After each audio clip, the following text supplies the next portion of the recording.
That stadium had no name, no public tickets, no loudspeakers, no stage lights. It was nothing more than a bare dirt circle deep in a forest, hastily assembled with rusted steel fences and rotting wooden benches. But that very place was the center of a blood-soaked spectacle, where cold-blooded men paid to witness what they called a natural showdown.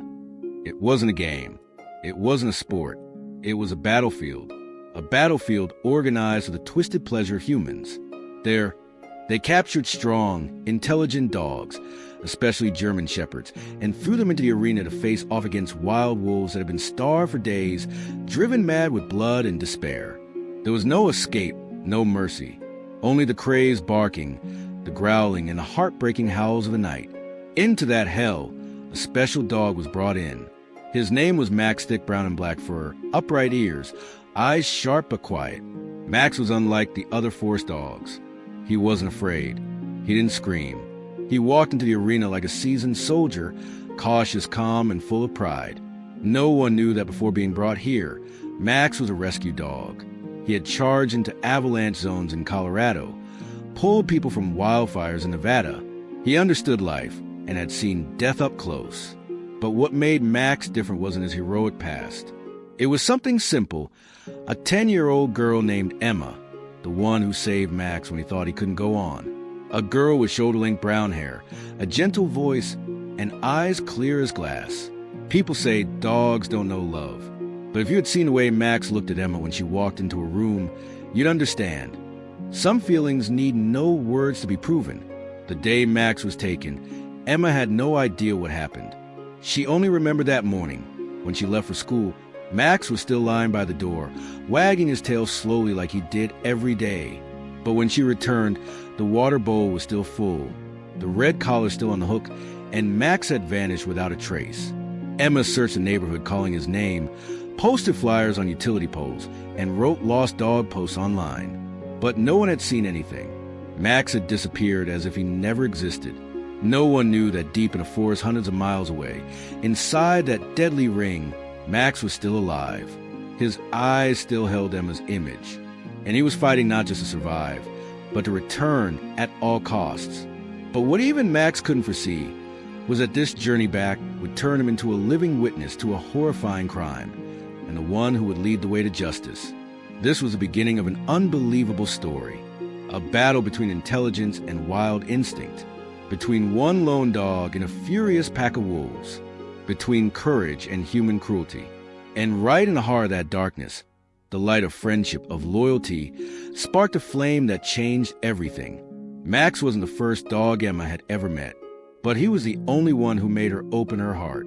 When Emma's mother, a veterinarian, brought Max home from the rescue center, he was a silent and cautious creature. Max didn't bark, didn't get excited, didn't resist. He simply lay in the corner of the room, his eyes distant as if still trapped somewhere far away, a place of snow, of emergency sirens, and of pain too deep to be spoken. Emma's mother said that Max had once been a search and rescue dog. He had risked his life in missions to find people lost in blizzards across Colorado. Once, while trying to pull someone from a landslide crevice, Max was badly injured in his left leg and lost part of the hearing in his right ear. After being discharged, Max was sent to a rehabilitation center where no one was sure he'd ever trust humans again. But then Emma came along. Emma was only 8 at the time, a shy girl, withdrawn after losing her father in an accident. No friends, no laughter, just quietly drawing and spending time in the veterinary clinic with her mom. When Emma met Max for the first time, she didn't try to pet him or give commands. She simply sat down, placed a small piece of cookie in front of Max, and whispered, "If you don't want to eat now, that's okay. I'll wait." 3 days later, Max walked up to Emma for the first time. From then on, they became inseparable. Emma taught Max how to fetch a ball, how to sit still when she read books, and how to wag his tail when someone was sad. But the strangest thing was, Max only listened to Emma. Emma's mother once joked, "It's like you two understand each other without talking." And it was true. Max always knew when Emma was sad. He would rest his head on her lap every night. He barked softly when Emma had nightmares and screamed in her sleep. He always sat at the gate whenever Emma went to school, like a loyal guard. To Emma, Max wasn't just a dog. He was her only friend, her comfort after loss, her final safe place. And to Max, Emma was the first light after many years in darkness. That friendship, beautiful and quiet, seemed like it would last forever, until one morning when Max stood at the gate to see Emma off to school, as usual, and never came back. That morning, the sky was a dull gray, thin clouds stretching like a sad scarf draped over a small neighborhood where Emma lived. Max still stood at the gate, as he did every day, watching Emma's every step as she crossed the white lines of the crosswalk to go to school. He didn't bark, didn't wag his tail strongly, just stood there silently, like a familiar ritual no one paid attention to, except Emma. But it's often on the most peaceful days that unease quietly creeps in, like the darkness before a storm. A few days earlier, an old silver truck had stopped in front of Emma's mother's veterinary clinic. Two strange men stepped out, saying they needed anti-parasitic medicine for a dog farm in the mountains. They looked around, and their eyes paused for quite a while where Max lay drowsily beneath a tree, not thinking much of it. Emma's mother continued the conversation as usual, unaware that those eyes held calculation more than curiosity. The night before Max disappeared, the alley behind the house showed a few strange tire tracks imprinted in the damp soil, but no one noticed. Everything seemed too ordinary to raise suspicion. On the fateful morning, after seeing Emma off to school, Max lay down to rest like he always did, head resting on his front paws, ears still perked to catch any unusual sound. But then a strange noise came from behind. The sound of an iron door creaking open very softly, and a scent, familiar yet strange, rushed into Max's nose.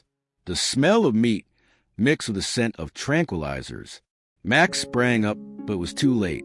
A quick shot from a syringe gun began to numb his body. Max growled, tried to resist, but a heavy net had already fallen across his back. In an instant, the proud figure of a dog who had once braved life and death was dragged across the ground, vanishing behind the back of the old truck. When Emma's mother stepped into the backyard, the kennel door was wide open. The red collar hung loosely on its hook, and the water bowl was still full. No barking, no trace. Max had vanished as if he had never existed. Emma returned home that afternoon, and her smile disappeared the moment she didn't see Max run out to greet her as usual. She searched every alley calling his name, put up posters, asked neighbors to check their cameras, but it was useless. Everything was left with a void, no explanation, no clue. The girl didn't sleep for 3 nights straight, always keeping the light on, hoping the familiar sound of paws would echo at the door. Every morning, Emma still placed a small cookie on the porch, just like the first day she met Max. And Max, at that moment, was locked inside a steel cage within an armored truck, rolling toward the deep forest, where he would be turned into a tool for a deadly game he never chose. And in that very moment, something inside Max awakened. Not fear, but instinct. An instinct forged to survive. But this time, not to save strangers. This time, to return to the one he loved most. The truck stopped at midnight, in a remote area deep in the forest, far from any public road. The moon was hidden behind thick clouds, and the only sounds were the wind howling through the treetops and the clinking of chains as the steel cages were being unloaded. In one of the cages at the back of the truck, Max lay still, his eyes open, alert, not because the drugs had worn off, but because he had never truly let his guard down. A burly man with a long scar on his face opened the cage door. He dragged Max out like a sack of goods, growling, "This one looks good." Still got fire in his eyes. Max didn't react. He walked, not out of obedience, but because he needed to understand where he was and how to get out. The place Max was taken to wasn't a dog shelter, nor a training center. It was a makeshift stadium built from wood and recycled metal, nestled in a forgotten valley. Surrounding the arena were low benches filled with men and women with cold eyes, not dog lovers, but gamblers. They didn't care which dog lived, only whether it would win. An old loudspeaker crackled with a dry voice. Tonight's special fight, German Shepherd versus 3 full-grown wild wolves. Betting starts now. Opposite Max was a large iron gate. Behind it came the sound of growling, wild, hateful. The wolves had been locked up there for days, starved, provoked with fresh blood to drive them mad. Max could smell metal meat and the pungent stench of despair. A young man, seemingly a trainer, approached Max and attached a small tracking device to his collar. Then he stepped back and signaled to the referee. The iron gate swung open. 3 wolves burst out like lightning bolts. No hesitation, no circling. They attacked immediately, as if programmed to destroy anything that moved. Max didn't leap, didn't growl. He lowered his body, sliding left in a split second, causing the first wolf to miss. The second lunged at Max's shoulder, but he twisted, slid to the ground, and kicked backward with his hind legs into its chest. Applause and shouting erupted from the stands, but Max didn't hear, didn't care. In his former world, Max had charged through avalanches to save lives, had faced wild beasts while pulling a skier from danger. But this was different. This wasn't a mission. It was a trap. Max began moving in circles.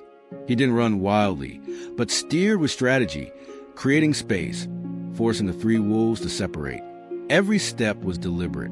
Every sidestep meant to disrupt the pack's formation. Though slightly injured in the leg, Max kept the upper hand. He didn't strike first, only defended with deadly precision.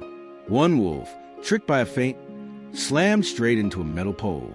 Blood dripped from its nose.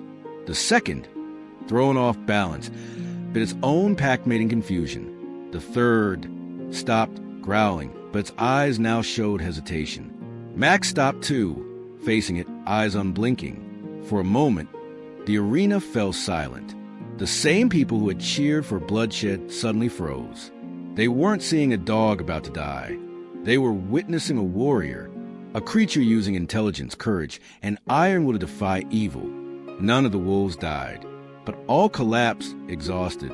The referee rose, about to declare the result, but Max had already turned his back, walking away from the arena. No glorious victory, no raised head, just a quiet step away from the storm of violence. In Max's mind, there was only the image of a little girl waiting, a small porch, a full bowl of water, and a hug that had yet to be given. The battle wasn't over. It was only the beginning of a journey Max had never been trained for, but was ready to undertake. A journey to find his way home and bring down those who had turned him into a tool. The fight ended in heavy silence. No applause, no triumphant howls. The spectators seemed unable to comprehend what had just happened. They came to see blood, but what they witnessed was resistance through intelligence, a defiance from a creature refusing to be turned into a killing tool. Max had left the entire arena speechless. And in that very moment he knew this was his only chance to escape that hell. Without waiting for any command, Max turned and walked straight toward the edge of the arena, where the fence hadn't been fully locked. One swift leap, a sharp metallic clang, and then Max vanished into the night forest. No one dared to chase after him, perhaps because no one dared face his eyes again. The night forest was dense, damp, and freezing. Wind whistled through the treetops, carrying the scent of decay and the eerie sounds of wildlife. But Max wasn't afraid. He had been through larger forests, had crossed white nights when the temperature dropped below -20 degrees. But this time, what hurt Max most wasn't the wound on his shoulder or the hunger gnawing at his empty belly, but the faint voice echoing in his mind, a call named Emma. He didn't know the exact path, had no map, relying only on instinct and his sharp memory. The scent of grass, tire tracks, flowing water, all became clues leading to an invisible path back to the place he once called home. 3 days passed. Max never rested long. Every time he paused, Emma's face appeared in his mind like a beam of light piercing the darkness. At times, Max nearly lost his life. Once bitten by a venomous snake slipping down a rocky bank, once almost falling into a ravine from exhaustion. But each time, just looking up at the sky gave him the strength to rise again, even as his 4 legs trembled with numbness.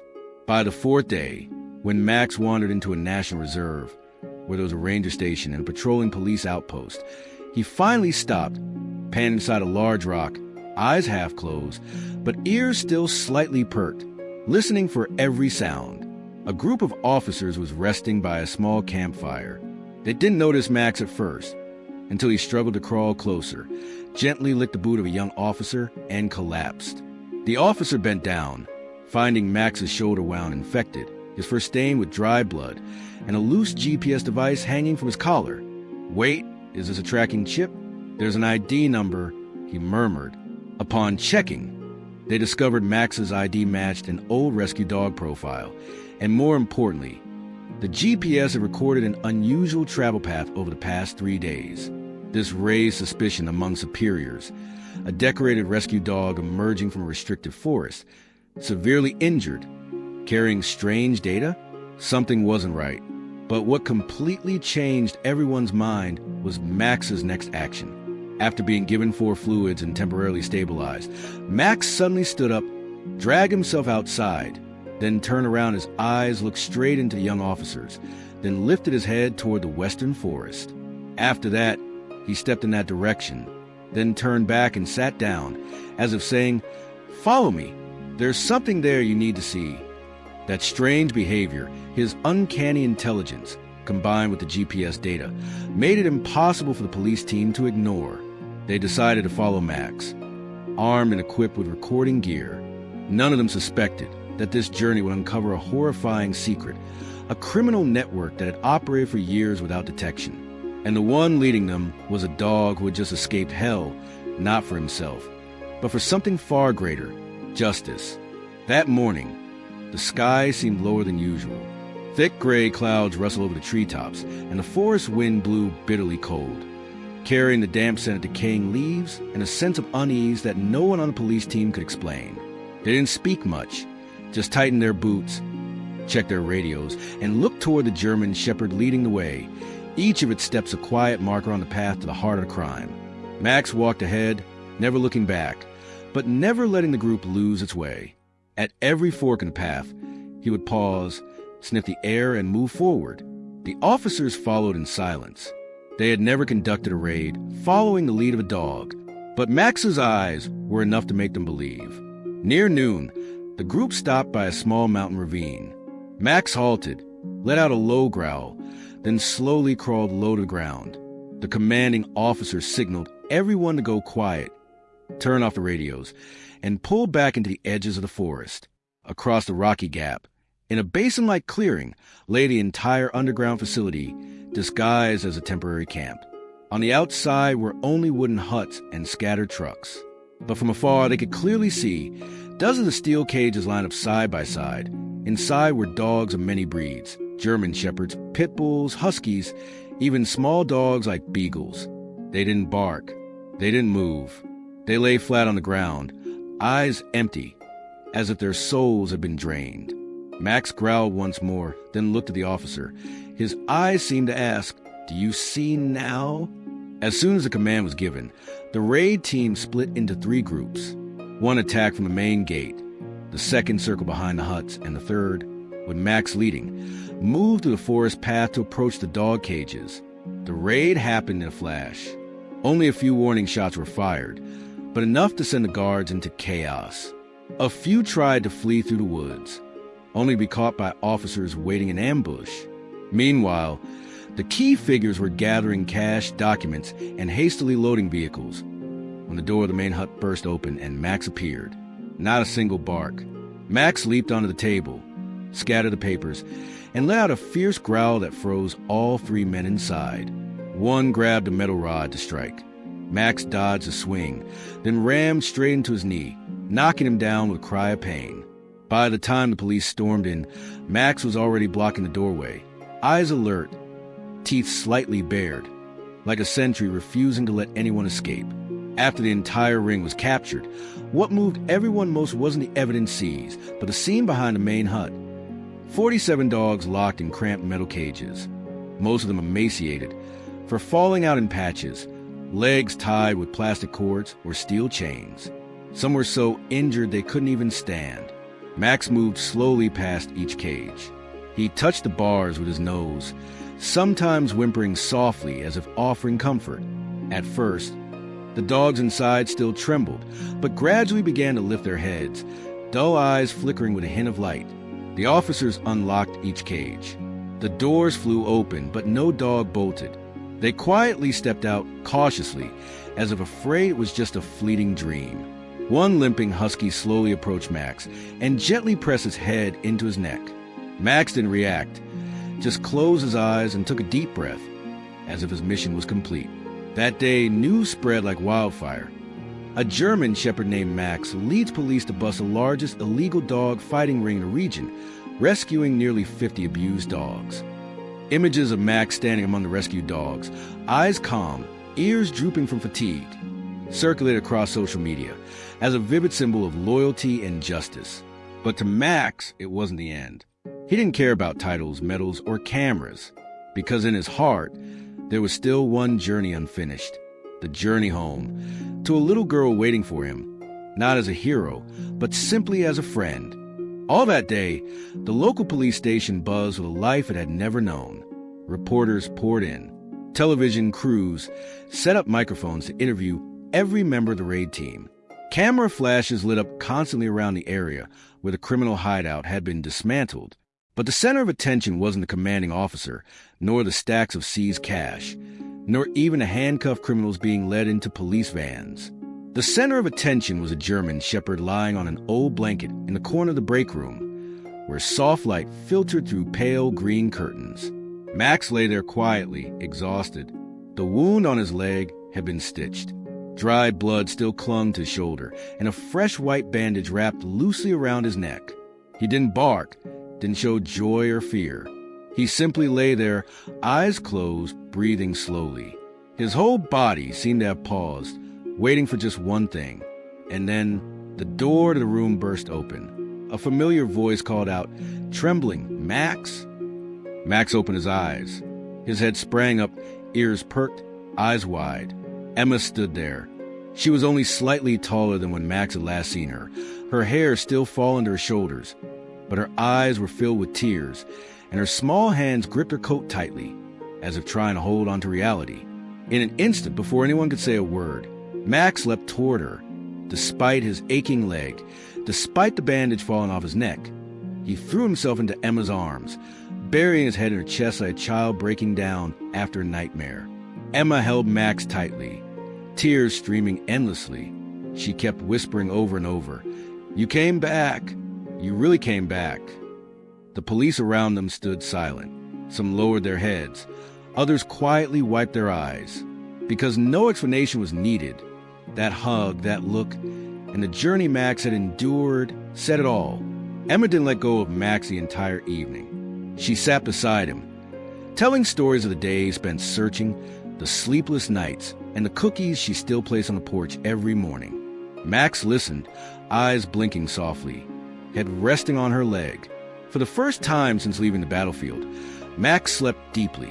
No howls, no blood, just steady breathing and peace. A few weeks later, a small ceremony was held in the city. Max was awarded the Civil Hero Dog Medal by the mayor, a prestigious honor for animals with exceptional contributions to public safety. The media called him the dog who uncovered hell. Television dubbed Max the last four-legged soldier. People gave him nicknames: the survivor, the guardian, the silent warrior.